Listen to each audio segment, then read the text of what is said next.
Franchement, est-ce qu'il y a quelqu'un ici qui ne se sent pas fatigué? Pas fatigué, genre j'ai mal dormi. Fatigué de tout. Moi j'ai l'impression que même quand je me repose, je récupère pas. On dirait que toute une génération s'est réveillée déjà épuisée. Comme si la journée commence et t'as déjà envie qu'elle finisse. Bienvenue, aujourd'hui on parle probablement de la plus grande actualité dont personne ne parle vraiment, Pas la politique, pas l'économie, la fatigue. la fatigue mondiale.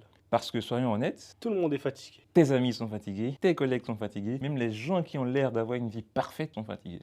Même les gens qui font des vidéos motivation à 5h du matin, ils ont l'air fatigués. Et le plus étrange, c'est qu'on n'a jamais vécu dans une époque aussi confortable. Mais aussi lourde mentalement. Selon une étude Opinionway et Empreinte Humaine, Près d'un salarié français sur deux est aujourd'hui en détresse psychologique. 1 sur 2.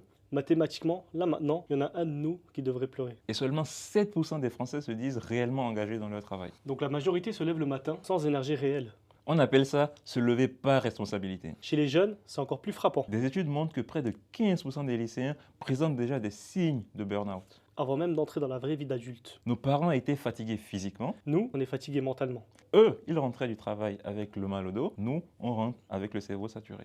Aujourd'hui, on peut tout devenir. Mais justement, on doit tout choisir. Carrière, passion, sport, business, développement personnel, vie sociale, spiritualité. On nous dit, sois la meilleure version de toi-même. Mais personne n'explique combien de versions de toi-même tu dois gérer en même temps. La liberté est devenue épuisante. Une personne consulte son téléphone plus de 80 fois par jour. Notre cerveau ne s'arrête jamais vraiment. Même quand on se repose, on compare. On scrolle les réussites des autres. On absorbe leur voyage, leur réussite, leur corps parfait, leur vie montée. Avant, tu comparais ta vie avec ton voisin. Maintenant, tu compares ta vie avec la planète entière. On parle à tout le monde. Mais rarement en profondeur. Des messages, des stories, des réactions. Mais de moins en moins de vraie présence. On n'a jamais eu autant de conversations et jamais autant de solitude. Aujourd'hui, on doit être beaucoup de choses en même temps. Réussi, stable, heureux, productif, spirituel, présentable. Et pour beaucoup d'entre nous, Être musulman en France, c'est aussi chercher l'équilibre permanent. entre plusieurs mondes. Comme si tu essayais d'être complet dans une époque fragmentée. On essaie d'être tout sans jamais avoir le droit d'être juste humain. Parfois, ce n'est pas le corps qui est fatigué. C'est le cœur. Pas parce qu'on manque de foi, Mais parce qu'on vit vite, très vite. sans pause intérieure réelle. On recharge nos téléphones tous les jours, mais rarement nous-mêmes.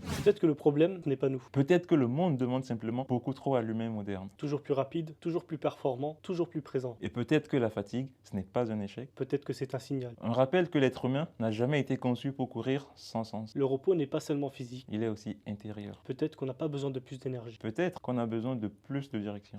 Alors, on veut savoir. Honnêtement. De quoi, toi, tu es fatigué? Parce que si on est tous fatigués, c'est peut-être qu'on devrait commencer à en parler. À très vite.